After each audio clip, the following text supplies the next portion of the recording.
And we have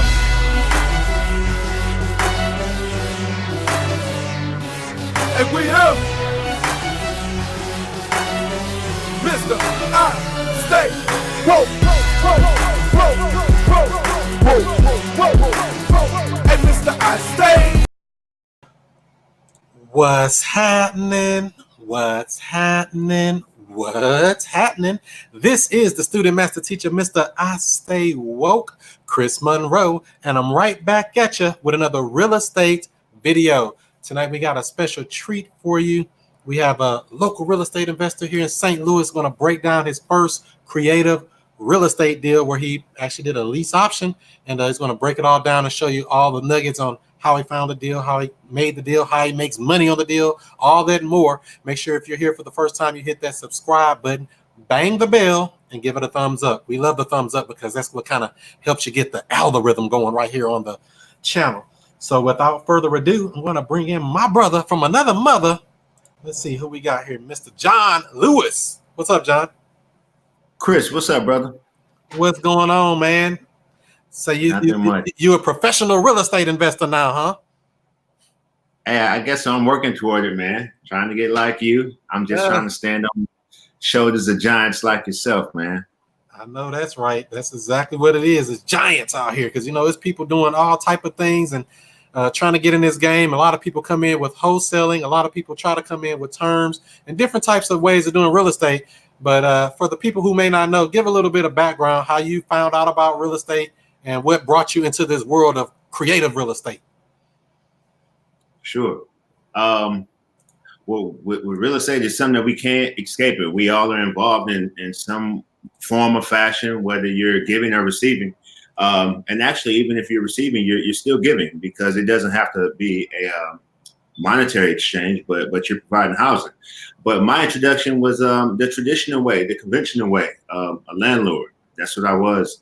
I bought my first property maybe 4 to 5 years ago. It was my aunt moved out of town.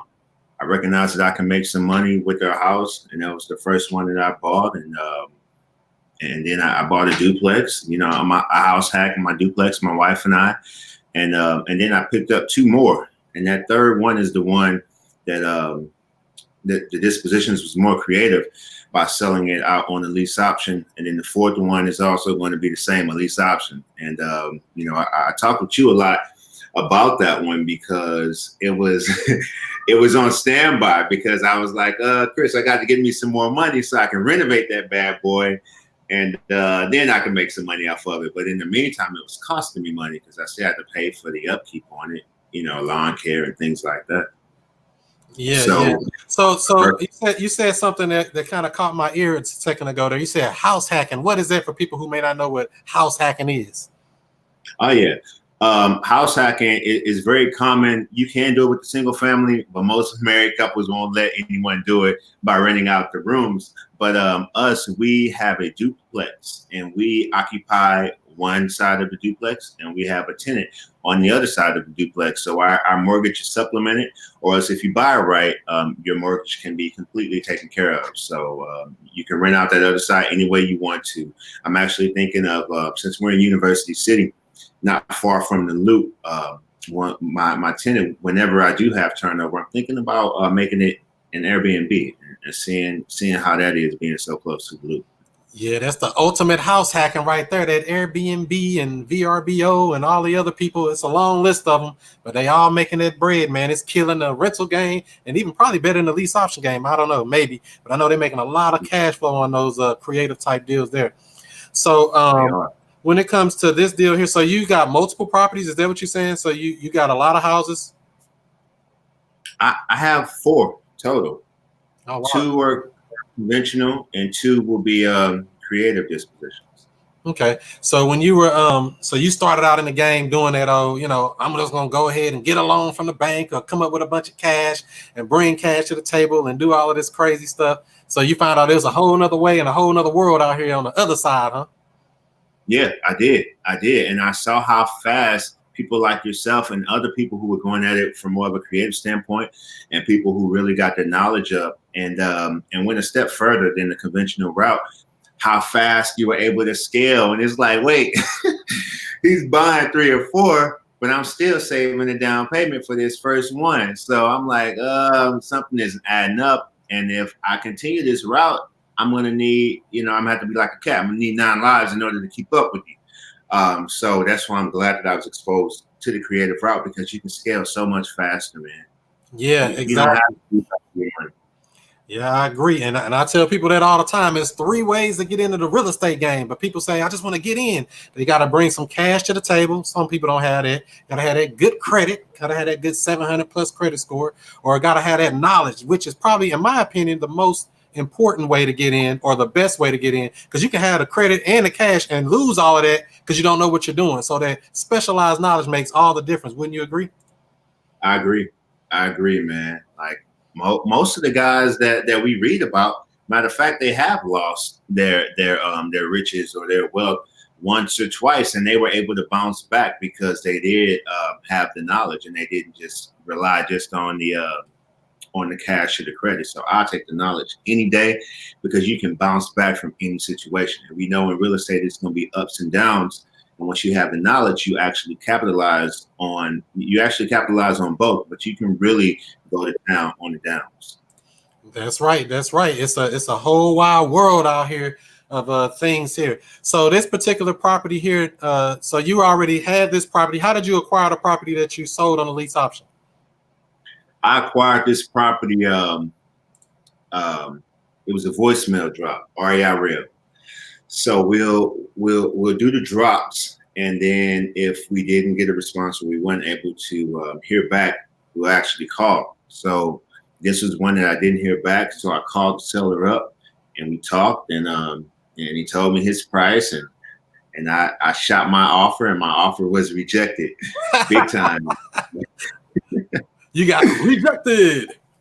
Yeah, yep. I mean, I still came in at a little under. He was asking 8.4. My original offer was 4. But I really liked the property, and I knew that I could make some money with the property. And so we end up settling at 7,500. I still remember at the dining room table, we had the father, we had the daughter, we had the son-in-law, and we had me, the shark investor. I mean, you only got him down $500, man. What happened? No, man, it was a win-win, man. He was it wasn't anything that they can do with the property. They didn't want to do anything with the property, so it was perfect for me. It was the perfect acquisition for me. I really had to build rapport with them, let them know, hey, I'm going to be the guy closing on this property. I'm not here playing any games, because their guards were up, Chris, because they had a prior investor reach out and actually tie the property up. And he ended up putting a for sale sign in the front yard when they thought that he was going to be the person actually closing on the property, buying it. And that's when someone broke into their property and they stole some of the plumbing and stole some of the electric. So they were already up on guards on me, like, what you doing here? What are you talking about there? One of them wholesalers, man. You a wholesaler. Yeah, asking all the questions and everything. But I took my proof of funds. I took over my portfolio. I talked to one of the investors here in town, and she let me know, like, she said, you can take over your portfolio with you, but like yourself, she don't really encounter much where they even ask her for that type of stuff. But I did want to be prepared. I wanted to put them at ease because I wanted the property, and I couldn't leave that house without getting the property. So I was like, hey, we need to come to some type of understanding, because I don't feel like sending y'all no more voicemail drops. We here. Let's go ahead and handle this right now. And we did. We signed the contract. I put in my EMD. How much did you have to put in for your earnest money? I put $1,000 down. I was buying the property, so I knew that this $1,000 was coming off of the purchase price, and I told him, hey, this one I'm gonna put down, and I'm gonna close on this property next week. And I did. I got a testimonial out of them, and everyone was happy. That's what we want to see, a win-win situation where everybody's happy. And for people that's watching here live, if you have any questions or comments, go ahead and post it in there. We'll try to get to your questions before we get out of here. So you got this deal. You negotiated down to $7,500. What do you think this house was worth in perfect condition, the ARV or after repair value? I'll say like around 30, 35. So you think between 30 and 35, and you got it for 7,500. Does it need a lot of work? I know you said something about the plumbing and stuff. Did it need a lot of work? Yeah, some of the plumbing will need to be replaced. Some of the wiring in the basement because they snipped what they can see. However, the electric throughout the rest of the house was just fine. I have it secured with ADT and everything, and just you're updating to 2019 standards. So changing out the carpet, replacing some drywall, paint, some flooring, things like that. But those two major items are going to be the plumbing and the wiring in the basement. Yeah, they can get expensive. So you think what, about 10,000 in repairs, or how much you think about? I would say around 10. You may even be able to do a little less than that just to get those two major items done. But the more you want to make it your home with fancy paint, fancy countertops, nice carpet, then you can start going higher and higher. But I would say 10,000 in order to get up in there. And you said you found this this deal through Ringler's voicemail drop. Was it on a specific list or something? Yep, absentee owner. Absentee owner. Yeah. So would you put it off like List Source or one of those type of sites, or? Yep, List Source. We hit some zip codes, and that was one of the zip codes we targeted in North County, and that was one that came back, and I saw it and I liked it, so I bought it for myself. So you never thought in your mind, I could wholesale this, I can do something else, or you just never thought about it? They said, I want this house for me. This is what your whole idea was from the very beginning? Yeah, I mean, I have a landlord background, and one of the guys I watch a lot, he in my head that life is going to. So I really like monthly cash flow. My goal is for my monthly cash flow to exceed my active income, to where I have options, and of course I do want the big assignments, the big wholesales. That's a goal of mine, but cash flow is like my top priority. I really like money without my immediate efforts all the time. Cash flow is king, baby. That's what I'm talking about. So you got to get that money coming in. What they say, if you don't learn to make money when you sleep, you will work until you die. And I don't want to be like that. I want to get paid for no reason. It's okay to be paid for nothing. Yeah, man. All right. And the longer you go to a house, the more money you make. So I was like, man, I can hold on to it because I had people calling. I had a bunch of me's. I had voicemails coming to me. I had people sending me texts and everything, and they'll let me know. But I knew what I wanted. I wanted to place a tenant buyer in there, someone that's looking to take that step toward home ownership. And again, it could be a win-win. Like they're going to get into a home that they wouldn't normally be able to get into. And me, I get to, my portfolio is performing well. So you said you had a landlord background. So before you were doing just regular standard traditional rentals, and then when you found out about the lease option game, it was like, whoa, wait a minute, turn it around. Yeah. So what's the big difference you think from the traditional rentals to the lease options? My big difference is I have to manage my traditional rentals because a traditional renter don't really make enough when you only have a few to like really employ the property management companies to where you really don't have to worry about it. I'm still heavily involved in those rentals, and I really wanted to do something to where all of the maintenance and repairs wasn't on me, but I'm placing someone that's looking to become a homeowner, so they will assume some of those responsibilities. So that's my goal. Whenever I hold on to something for myself, ideally I would love for it to be a multi-unit, something at least 10 to 16 units, to where I can hire a property management company that will be able to take care of that for me. But as of now, the lease options, owner financing is attractive because there's 3 profit centers. I can make money on the front end with the option fee. I can make money as I hold the property with the cash flow from the property. And then if they cash me out and actually go out and secure some type of financing, I can make money on the back end. So that was very, very, very attractive. I didn't get that in my rentals. That's right. In a rental, all you get is calls at 2 a.m. Hey man, my plumbing wrong. I tell them, you call me, you better call a plumber. Here's somebody for you, because I ain't fixing it. So I mean, and it's a good thing because people want to be homeowners anyway. We're providing home ownership to people who cannot necessarily qualify for a loan right now. So it gives people a thing here. Let's see here. I think we got a question over here. Let's see what he say. Earl Jones say, when doing a lease option, what list do you pull? Oh, you said you pull absentee owner, right? Yeah, and what I've learned is, you don't go into it like trying to think you know what the deal is going to be. The property, it may work out better as a wholesale. It may work out, the neighborhood may be something where you may want to own a finance, lease option or whatnot. So the marketing is pretty much going to be the same. Like, you guys probably already come across some deals, but you wholesale them off to buy and hold investors who are going to dispose of it on the lease option or owner financing. So it may be the marketing that you're already doing, but absentee owners or tax delinquent, pre-foreclosure, all of those are lists that you can find some deals on that you can hold and sell on the lease option. And Chris, you may. Yep, I would agree 100%. And and every list you just said and more. That's the better thing, put out your marketing. You don't know what they're going to send back to you. It could be somebody that want to sell it because they need the cash. It could be somebody that be selling because they just don't want to deal with the property and don't care about the cash. Some people just give you the house. It's all type of ways you can come across these properties. It's more about just deploying the marketing, asking good questions, finding out how you can actually solve their problem. Because if you don't solve their problem, the money don't make sense anyway. None of that stuff makes any sense if you never solve their problem. Wouldn't you agree, John? I definitely agree, man. Being in this business, they do get to tugging on your heartstrings and whatnot. And I actually have to keep myself more business focused because I'll deviate and I'll start helping them. I'm on the phone with you, making sure you're all right. And before you know it, you're loaning them money, you're going to pick them up. And it's like, whoa, wait a minute. This isn't, I'm way out of bounds. But yeah, I definitely think just solving a problem, if you keep that like as the center, like the profits are going to come because this business is all about solving problems. And before you know it, like, for example, I have people that want houses, but I don't have enough houses. Like exactly. People want to get inside of a house, and I wish I had one for all of them. But I mean, I have to go out and market and get more.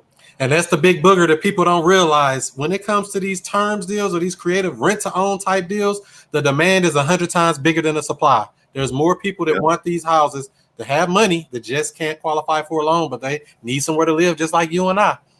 So when it comes to this house here, did you ever think about trying to buy it from this seller on terms, or you just knew you just want to buy it for cash and be done with them? Yeah, I did, but matter of fact, I think they rejected that offer. Oh, they rejected you? Yeah. He just wanted to be cashed out. So I would have loved if he would have held a note for me, even if it wasn't for the entire 7,500, but maybe half or whatnot. I gave him half, and he carried the rest of it, but he just wanted to be cashed out. He said, "I don't want no attachment to this property. I hate this house. I don't want this property."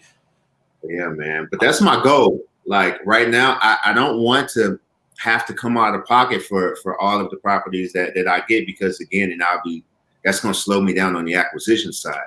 So I really want to get to where I'm able to take them on, where they'll hold the note for me, or will, if they don't want to turn over a deed or put it in the escrow, we could also I'll do a lease option with them, and I'll just stay in the middle and then sell it to someone else in the lease option. That's right. Sandwich lease option. You are the meat in the middle. Just make a sandwich out of me and take a big bite.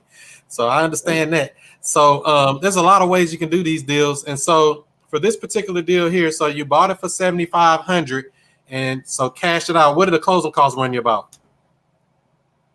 $250. Oh man, that's cheap. Yep. That ain't nothing, man. That's pennies. There's nothing almost. $250 for closing costs. Yeah, it's all about hookup. I got that hookup, that keyword woke hookup. So you got the connection. There you go. So that's what you got to do. Call up the right people to make the deals happen. And so for so you bought it for $7,500. How much did you sell it for on this lease option? $41,500. However, I waived her first month rent and added that on to the purchase price. So it's probably upwards of around 42. I don't know my calculator. So you bought a house for $7,500, sell it on a lease option for $41,500. And people don't realize, that's what I tell them too. When I do these deals, you can actually beat the market price as far as sales price. You can beat the market price as far as rental amount. You can beat the market all the way around. So you can get a big down payment, or even any down payment is better than a deposit. And that goes to Hip Pocket National Bank. And plus you get that cash flow. So, I mean, it's a win-win situation, right? Yep. Yeah. I agree with you wholeheartedly. I think a property is worth more when you can offer it on terms, because what's their alternative? Either not move into the property or else go and get a loan from the bank, which they can't do right now. So my property is worth more to you. So it's simple supply and demand, just like every other business out there. Exactly. It's supply and demand. Supply. I got the supply, baby. You just bring the demand and bring some cash with you. And I saw that picture you dropped with all that money. I said, dang, she brought cash to the closing. Yeah, man. I was wondering about that too. I thought she was going to bring money orders, but I was like, hey, certified funds, cash count. So I let the attorney know. He's like, yeah, that's fine. That's fine. So, okay, right. And so she did 4,100 or a little bit more. What is the monthly rate that she's going to pay rental? I gave her a couple options, and the down payment and the monthly rate of monthly rent of $850 is what worked out best for her. So $850, is that market rent in that area, or is that a little more, a little less? That's 3 bedrooms. So that might be right there at it, or it's a little less for a 3 bedroom.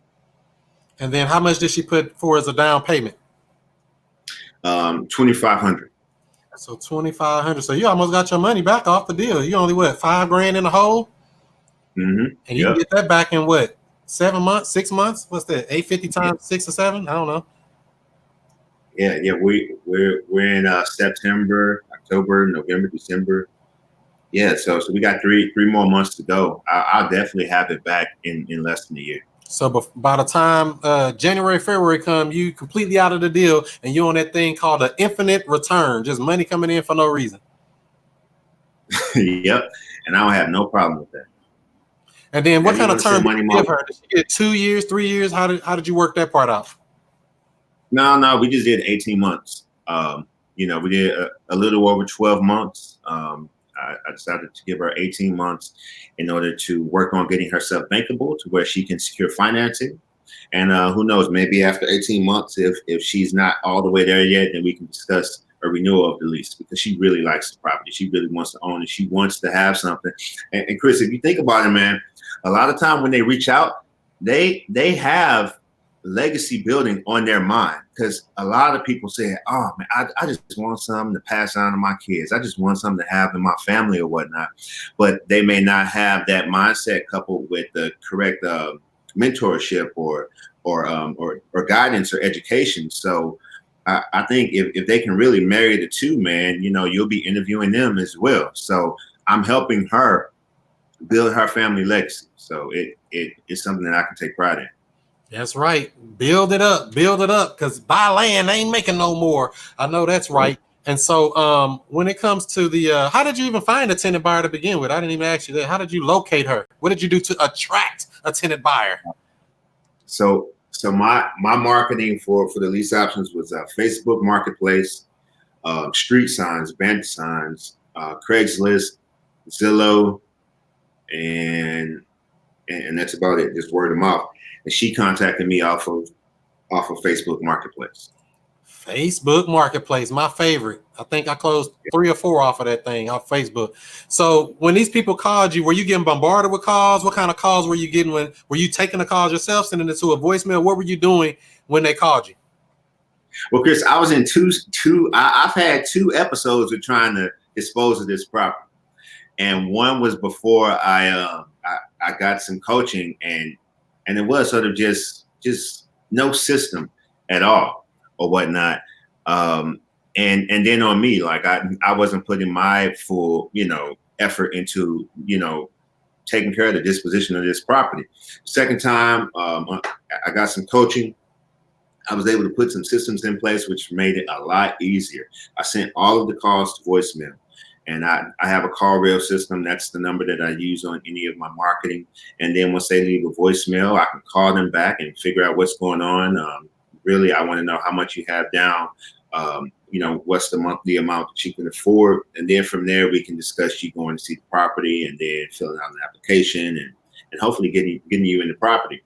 But the systems, man, like just talking to you, call rail, DocuSign, besides us meeting up or trying to send over a PDF, Here, fill it all out via DocuSign. Here, fill out this form and let me know exactly what's your financial standing. The application, do it right here on DocuSign. So that helped a lot. Really, man, the process was so virtual. I only saw her at closing. That's I right. didn't see her. I see you to get my check, baby. Get my money. That's all I want to see you for. I barely want to see you for that. Man. So you met her for the first time at the closing. Yes, and I really like that. Not having to run back and forth, put the property on the lockbox. I did have it secured with an alarm system, but I can disable that from my phone. So whenever she's there, I say, "Hey, call me. Here's the code." I disarm it. Once you're done, call me back. I'll arm it back up, and like my first time, Chris, I was going to the house showing people. Oh no, we don't show properties. We don't show properties. Yeah. I was going up to the house every time showing people, and from that first round, no one closed. So all of that was wasted time. So this really got me thinking about how to value my time. So utilizing technology helped a lot. Definitely. Systems is everything. And people ask me, how do you scale up in this business so quick? Because I came right in and say, I'm spending the money on the systems. I don't want to work the crap out of myself. I can go get a job. There's plenty of jobs out here. Go get a job. Or you can put some systems in place and work the systems, work other people, work stuff. You know what I mean? Versus working yourself. Because you only got 24 hours in a day. You know, plus we got family and everything else you got to deal with. How can you do that and try to cater to all this extra stuff for people who ain't even going to do nothing no way? You know, it's prospects. You are suspects, prospects. You want a real prospect or you want a suspect? I got a lot of suspects at first, man. For real. People coming to see the property. They act like they're interested. Next thing you know, they ghost you. But some of that was on me. I didn't have any next steps like I did from when I, once we got some systems in place. But some of it was on them too. They knew that they weren't getting ready to make any moves, and you wasting my time. So exactly. So what kind of stuff were they saying to you when they got in contact with you? These potential suspect tenant buyers. What were they saying?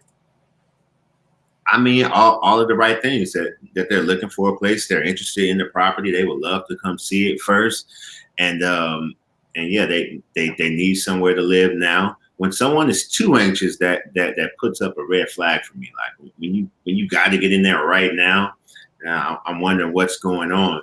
But yeah, the rest was just the right things. They're looking for a place for them and their family.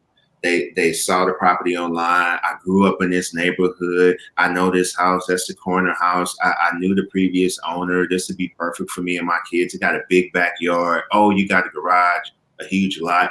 So yeah, and then me, I'm like, oh, cool, man. This person gonna buy the house. Yeah, let them over there. A buyer. Not to hear from ever again. And it's like, man, at least let me know so I won't be waiting for you.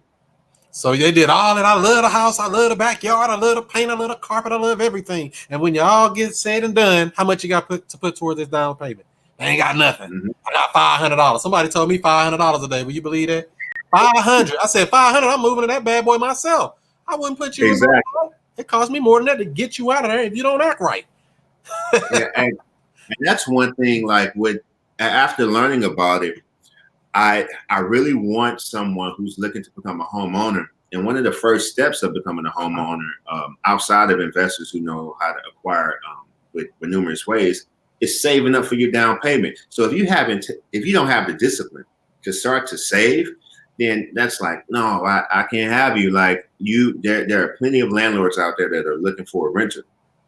And me, I'm looking for someone that's looking to become a homeowner. So the first step is someone that's at least started saving. They know that, hey, in order for me to move toward home ownership, I got to take that first step. That first step is putting a little bit from my paycheck aside because I'm going to buy me a home. So that helps me a lot when I'm screening out tenants. I get that. I got 700. Show that they got that discipline. That's what you want to see. Are you serious about this life?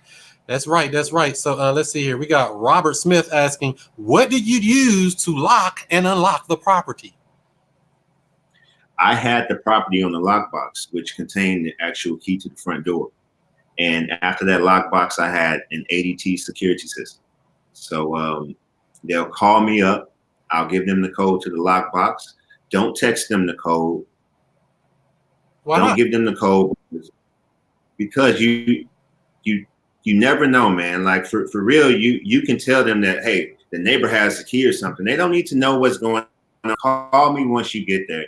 But if you text them the code, now that code is out there. They can I bank on my people forgetting the lockbox code after they're done with this, viewing the property this one time. But if you text it to them, now they have it documented, they have it written, they can forward that to other people and anything. You don't want that code just out floating about. So if I were you, I would have them call you once they get to the property, and then from there you can give them the code, they get the key, they unlock the door, I disarm it, they go in and view it, take as much time as they need. They call me when they're done, I'll arm the alarm again, and then they'll put the lock back into the lockbox. So that's a good way to do it there. So did you get a lot of people to go check out the property or just a few? I got quite a bit, but I started to scale it down as I was seeing, like, okay, just because people are going to see the property, it doesn't mean that they're going to actually close on it. It was hard, Chris. It was hard getting the numbers out of them, man. People that actually don't want to tell you how much they have down. So I originally want to know how much you have down and how much you can afford a month before you go to see the property. Why, you don't have to go. Why would you need to go see the property if I don't know if the property is right for you? But sometimes people want to play games with you or whatnot, and they want to be the last one to say a number. But you really just have to learn to control your deal. This is your deal. You make all of the rules with the deal. So you can't get into this property until I know what's your financial standing. Yeah, and that's only fair. And people are really serious. And what I found out that the people who give you the most resistance are the ones that's broke. They ain't got no money. They do all that. Yeah. Well, how much you got to put towards a down payment? Well, how much you need? What do you want to have down? What's your requirement? And I try to tell them, man, we just need something reasonable. But I'm gonna let you know that is the number one qualifier and disqualifier for any of our properties. To get in any of them, you got to have a reasonable down payment. So what do you think you can come up with?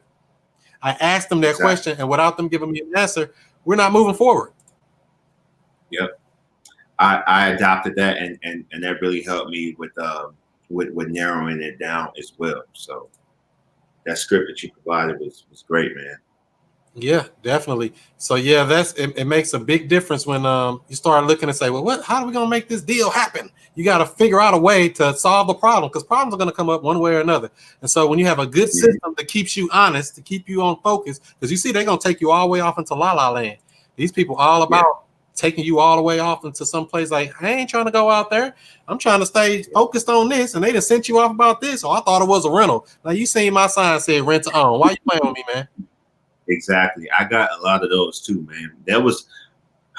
I love Facebook Marketplace, Chris, but I hate the I'm interested button. I hate I'm interested.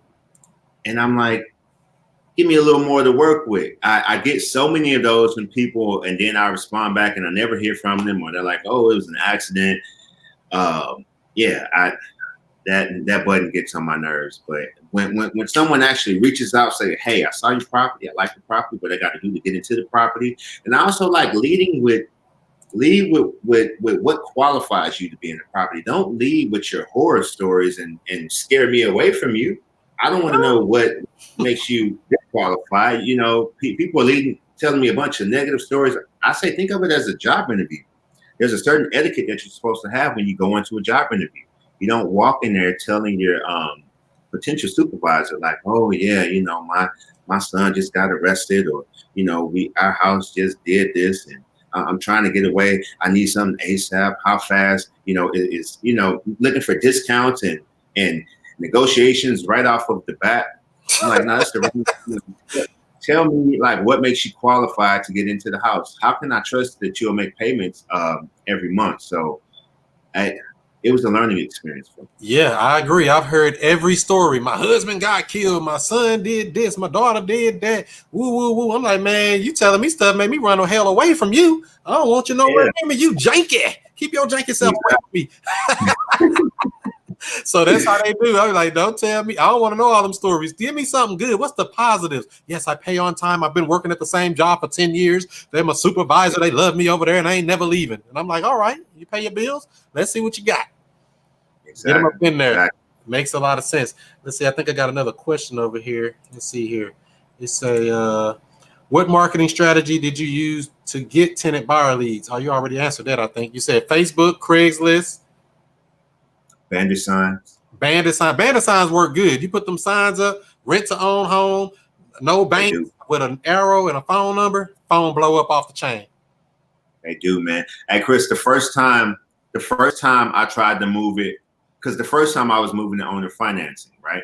And I only put out a few signs, but then after we linked up, I flooded the neighborhood. I flooded, like, I think also because I drove and I put my sign out, but I called up my boy. I was like, hey man, I need you for a couple hours. It's Friday evening with me. We about to hit this neighborhood and flood it. And I did. He drove, I hop out, boom, drove, hop out, boom. Because it's super easy when you have someone driving, you can get in places where you normally couldn't get into.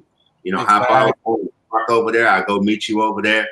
And yeah, man, the car started rolling in. I remember telling you about it, man. The car started rolling. I'm like, Chris, man, they calling.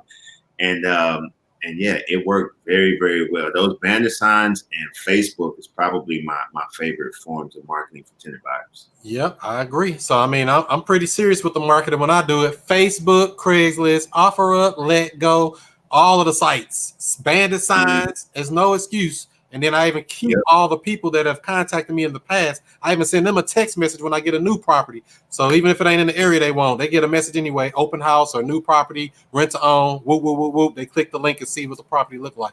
So it's all about keeping that buyers list for tenant buyers or cash buyers. Keep your systems in order. I mean, that changes everything. So like when you come up with another property in the same area, you're already gonna have a buyers list of people who wanted to have. You see what I'm saying? You can blast it out to them, and it's like, oh dang, you already got people you just spoke to that might have just didn't like that house for whatever reason. You know? Yeah. They still got money sometimes, so it makes a difference. Hey, listen, I even had people in line, man. But I told you about the girl that flaked. You know, Somebody flaked out on you? No, they wouldn't do that. hey, she flaked, bro. I'm telling you, So the young lady who has the house now, she was the original girl, but someone else came behind her, right? And she was rolling, man. I was letting her know, like, hey, someone's in front of you, but the first lady was sort of at a standstill. She couldn't make any moves until September, and I'm like, whoa, I have someone that's behind you. She's filling out this application. She's getting stuff in. She's rolling. So I began to work with her. We got all, and she went and viewed the house 2 or 3 times, multiple times, because I told her, I'm like, hey, you can go view it as much as you need. Take your contractors over there. I marketed the property as a fixer-upper, ideal for construction background, contractors background, or someone with access to contractors. And she went over there by herself. Then she went over there with her contractor, and she saw the property multiple times. And we got to closing, and she brought her pop to the closing, someone who hadn't seen the property at all. And he did not want her to move into a property that still needed some work. Wow, because you know why though, right? I mean, because he's gonna have to do the work. He ain't want to do no work. You trying to put him to work. That's probably right. But I was wondering, I'm like, Pop, where were you a month ago when she went to view the property? You all had unlimited access to the property. I would let you, some people only let you into a property one time, but if you call me up and you serious, I was gonna let you go there and view with your contractors, walk it up to down, you know, roof to the basement, look at it, make sure that you can take on this project. And she did. And I even told her about the other lady, and she was like, no, she can back up. She ain't getting this property. She's not getting this property. I'm getting it. And we got to closing, and the dad wasn't he didn't know anything. He didn't know about the terms. He didn't know about the work for equity program. He just knew that the property needed some work, and he didn't want his daughter to move into there. And I'm like, I can understand, that's cool, but you really wasting my time. So however, luckily the other young lady, she was banking on her doing that. She was like, she's gonna flake. I'm gonna get this house. I really want this house. I'm gonna have me a garden in the backyard, and it worked out in her favor. So it was all good, man. But that was a learning experience. I was all embarrassed with the attorney. He was like, "Hey, that's cool. Just bring me more business, and we'll keep moving from there." So I definitely will, because I have another one that I'll be bringing to him hopefully within the next 30 days. Right. And that's what I wanted to ask you about as well, about the attorney. How did you find the attorney that can close the deal? And how did that process go? Was that a smooth transition for you, or was it difficult? Man, it was so smooth, Chris. That attorney, he actually came as a referral from yourself. I appreciate it, man. I mean, it it really helped to like let your tenant buyer know, like, yeah, we're gonna be closing this out at the attorney's office in Clayton or whatnot. Clayton being a hot zip code in St. Louis, it really makes you look official. And yeah, having a third party there, man, because after a 12-month agreement, 18-month agreement, people can start to grow amnesia. And then it becomes their word, my word versus theirs versus mine, or he's a greedy investor who took advantage of me, and I have to tricked uphold. me, man. You tricked me. Yeah, I'm like, hey, we have this agreement. We have a third party. That third party is really there for both of our protection. He's going to keep us in line. We both agreed to something, and circumstances change. And then when the circumstance change, people's judgment can change. They can try to weasel their way out of things. And she had already had a previous bad experience with a rent-to-own. However, that was more of a handshake, over the kitchen table type of deal. I was like, did you all have an attorney or anything like that? And she said no. And I let her know that I closed everything out with an attorney. We have the proper paperwork in order. This is all documented with a third party that's going to keep us both in line. And it did help bring her at ease. She was still a little nervous, but yeah, we ended up getting it closed, and it was new, but it really, really helped having an attorney drive the whole closing process. So exactly. I would anyone to close with an attorney. Close with an attorney. Anytime you got a long-term relationship with a seller or a buyer, close through an attorney, because you want to make sure nobody forgets what we agreed to. Everything was disclosed. It was done properly. It was done legally. It puts a layer of protection between me, the seller, or me and the buyer, so nobody can say, oh, you tricked me, man. You a slick talker. I am pretty slick, but we're going to do it like this. Yep. Man, I sent her the disclosure of the property, and gave her pamphlet, and letting her know about everything. And she was excited to move into this house, and I think having the attorney helped put her at ease, man. So thank you so much for that referral. That was clutch. Right. And so this tenant buyer, what was her plan to do to get this stuff fixed up, the repairs that were needed in this house? She going to do it herself? She got a family member, or what's the deal with that? She has a crew. Like the thing that went wrong with her last property is she ended up renovating the property, and the owners wanted it back. So I'm like, how did they get the property back? Didn't you all have some type of writing contracts where they can't just renege on selling you the property on the lease option?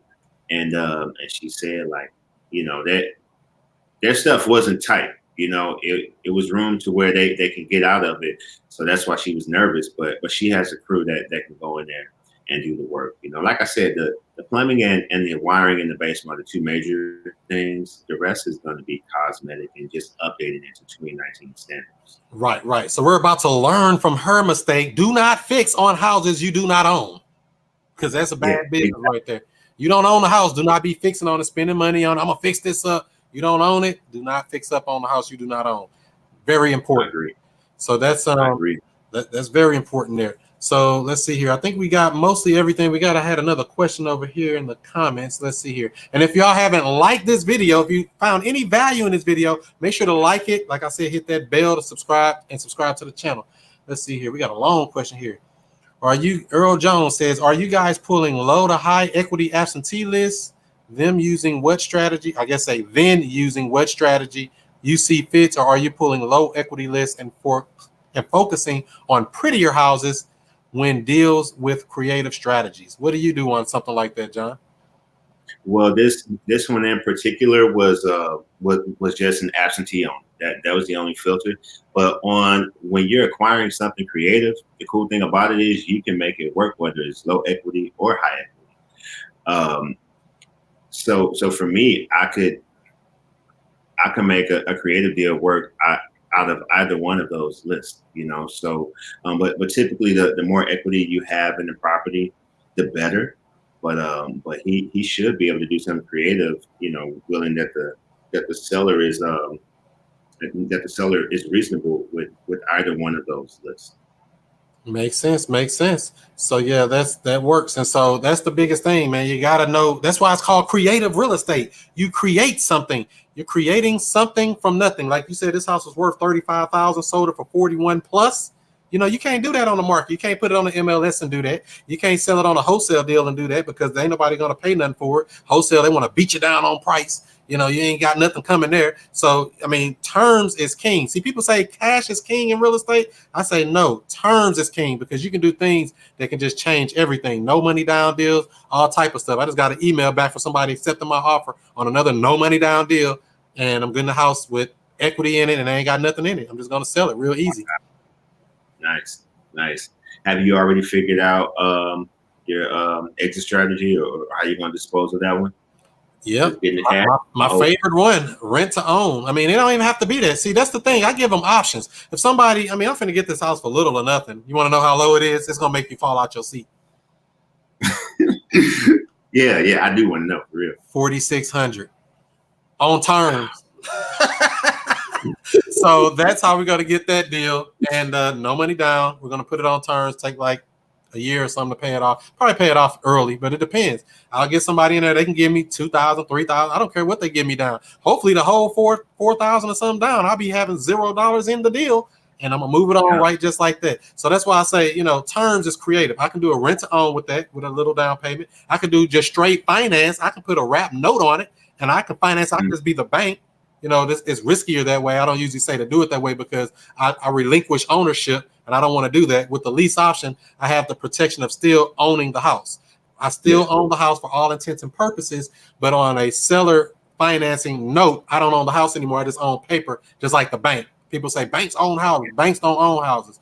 Banks own paperwork, and that's what I would become if I sold this on a seller finance deal. But it's all about how much down payment they're going to give. They're going to give me good money. You can have that bad boy. I don't care nothing about the house, man. I ain't in it for nothing. How do you lose when you ain't in it for nothing? Yeah, exactly. So that's what we want to do. I need to study, selling the property, seller finance more before I do it because I had questions such as if they do default and I do have to foreclose on them, is it going to go to auction or can I just try to take it back? What's going to happen with the deed of that property? Do I have to go and bid on it in order to get my property back, or someone, does it have to go to auction, or else I've also heard your property back? That mug might get bid up to a higher number. You say, well, hell, I'll go bid up my own house. Let them have it for 3 times what I paid for it. You can have the house. Yeah. So I don't know. I would ask the attorney something like that. So that's a good question. So, I mean, I don't know. I know you can get your house back and foreclose on it, but if somebody going to come bid you up on it, I mean, I don't know. I mean, that's depends on what they pay. If the number's right, you can have this bad boy. I ain't attached to none of this stuff. It's just stuff to me. You got to keep that in mind. It's just stuff. Yeah. I agree. I never fall in love with no property, no house, or no item. I just let it sit. It's what it is. Makes sense to me. Mm-hmm. So that's what I wanted to ask you too. So this is on a lease option. What happens when this 2 or 3 year term you said you gave them, or 18-month term? You gave them an 18-month term. What were you going to do if they don't cash out? Because a lot of people don't cash out on these deals. What are you going to do if they don't? I'm going to keep collecting the cash flow. I'll probably we'll see where we are rent wise. Is it pretty much the same, or do I need to go up $25? I need to go up $50 or whatnot, and then just renew her lease and hopefully see what's going on to if she thinks she can get herself bankable. But the longer I hold on to the property, the more money I make. So can you imagine a whole another year of free money? That $10,000 a year or something you're gonna be making? Yeah, 850 times 12. Damn, making that money, man. And that's the thing. Yeah. So you got a couple of options when it comes to that. People ask me this all the time. What are you gonna do if they don't get it cashed out? You can renegotiate the deal with them. If I am going to renegotiate after a term, believe me, that rent will go up $50 to $100. The rent goes up automatically. You can stay in there to the end of time, but the rent will go up to cover taxes, insurance, the price of life. Things go up. So I don't want to have that burden coming in and messing up my cash flow. I want to keep my cash flow strong and keep my cash flow long. That's what I want to do. Yep, I agree. So yeah, man. As long as I can hold on to it, I'm good. I'm good. That's right. Don't kill the goose that lays the golden eggs. Let that thing keep going. All right, let's see if we got any other questions over here, any other Q&A before we get up out of here and do some more woke stuff. All right, John, and what do you plan to do going forward? You plan on keep marketing for more deals? What is your plan going forward? Yep. I plan on marketing for more deals and getting more efficient with dispositions like this. I feel like this took a little longer than what I would want it to. And I would like to get better with multitasking. I feel like with the disposition of this property, I completely ignored acquisition of more deals or whatnot. So maybe because I'm working on another one, but I need to get more efficient. So I don't know if it's in getting more of a team or and outsourcing certain things or it's being more efficient with my time. But I don't want one thing to pause me from doing another thing. I want to be able to just scale and grow all together with acquisitions and getting property. So acquisitions and getting property. So I don't want to have to acquire something, pause on selling, then sell something, pause on acquiring. I want to be able to just move the whole business forward. And really, that's probably my problem is because I'm saying I want to be able to move. I want my business to move forward, but I may have to get the help of a VA or more coaching to teach me systems to where I can employ systems that can help move the business forward. Makes sense. You got to have a good system in place and a good team. You know, there is no such thing as a self-made millionaire. You had employees, you had other contractors, you had people around you to help lift you up. There's no such thing as a self-made millionaire. That's what I think. Yep. I agree. Yeah, So you say you're going to move from regular houses over into apartment buildings going forward. Is that what your plan is? That's the goal, man. I would love to build up capital with assignments as well as lease options, and I would love to get out into some of the neighborhoods that may command a $20,000 down payment or $30,000 down payment. Can you imagine that, making that off of a option fee as opposed to having to rehab a property for 3 to 6 months to make that? You know, if I can line up to where I'm doing those regularly, as well as assignments, that will allow for me to build up capital to where I can invest that money into larger projects such as multifamilies. I know so that's my part. Makes sense. You got to keep that stuff going, man. It's wide open out here. There's so many houses that need your help, and it's a lot of people that don't know how to do these deals. And so I tell people all the time to actually take the time to learn this stuff. I mean, it could change your life for real, like quickly. I only been doing real estate for 1 year, but people are like, man, I thought you was in here for a long time. I'm still new.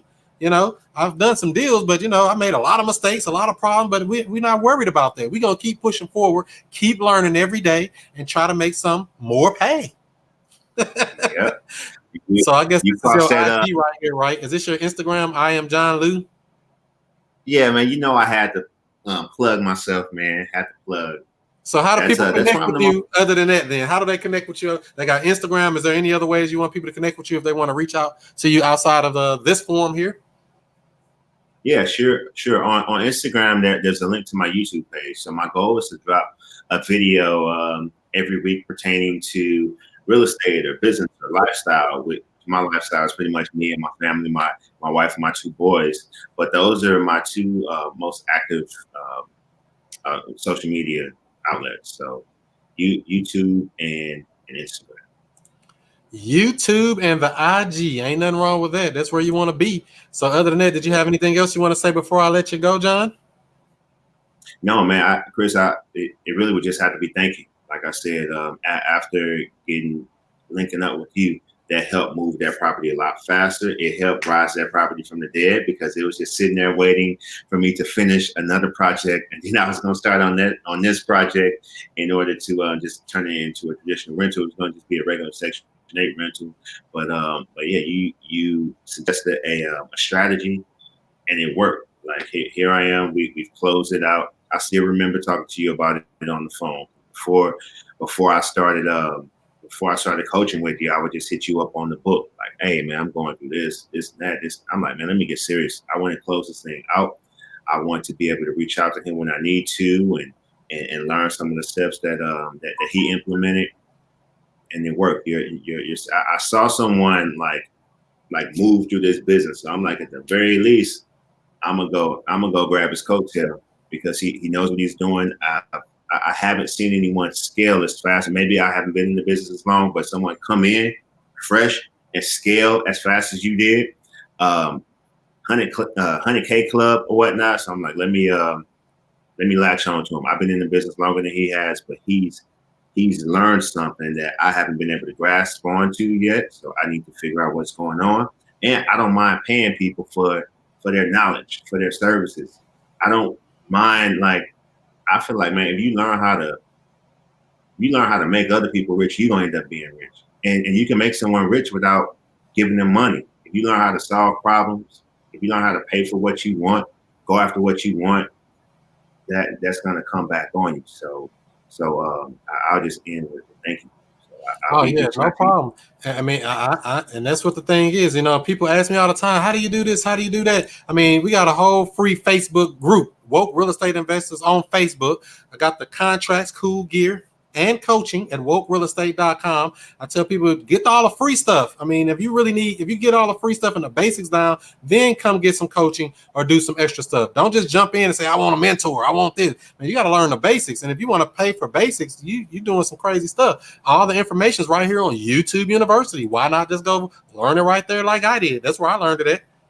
Right. Yep. Same here, man. I got a PhD from YouTube University. I'm still on there, still studying every day. I'm forever a student. If you don't become a student, if you don't remain a student, you will become obsolete because things change and you got to keep up with the times. Most definitely. Thanks a lot, DJ Dub. Much appreciation and respect, y'all. All right. Did you have anything else you want to say, John, before I let you go? No, man, that's it, man. I appreciate this. Hopefully there'll be more. Hopefully I'll be letting you know that, Chris, yeah, I'm about to head to the attorney office to So getting that coaching made a big difference in your business, huh? Made a huge difference, a tremendous difference. Thank you. Right. Work out them kinks, man. There's always something going on. You got to get some help. Don't be afraid to ask for help in this business because I don't know everything. I reach out to big dogs too. Say, hey, man, I'm lost. I'm stuck right here. How do I get this tire out of the mud? Pull me out. Mm-hmm. Help me out. Yeah. Do something good. So, I mean, it makes all the sense. I appreciate you, John. Thanks, Chris. Right on. All right. Peace out. All right, for those who just came in on the end, make sure you watch the replay because there was some good nuggets dropped in there. Go ahead and give this video a good thumbs up. Share it out to somebody who may want to know more about creative real estate, things like that, because this is what we go over all the time in the Woke Real Estate Investors group on Facebook. It's a free Facebook group. You just go in there and join, see what's going on, read the posts, ask questions. You know, most of the times the question you ask might already be asked. Just use a little search function on there. That's one way to do it. Once you get all the free stuff out of the way and you've learned all the basics, go ahead and upgrade. Get the contracts, cool gear, and coaching at wokerealestate.com.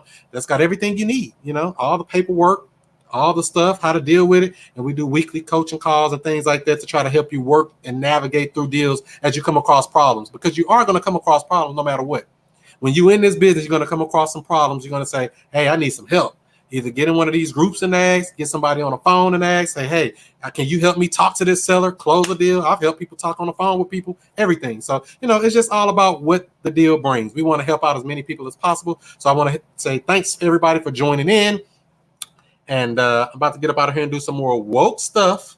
Let's see, any more comments? Nope. I guess that's going to do it. So do what you do. Be who you be, and I'll see you before you see me.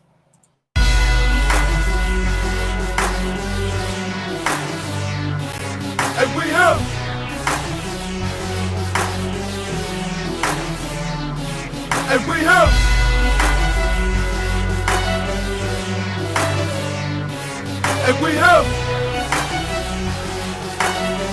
Mr. I Stay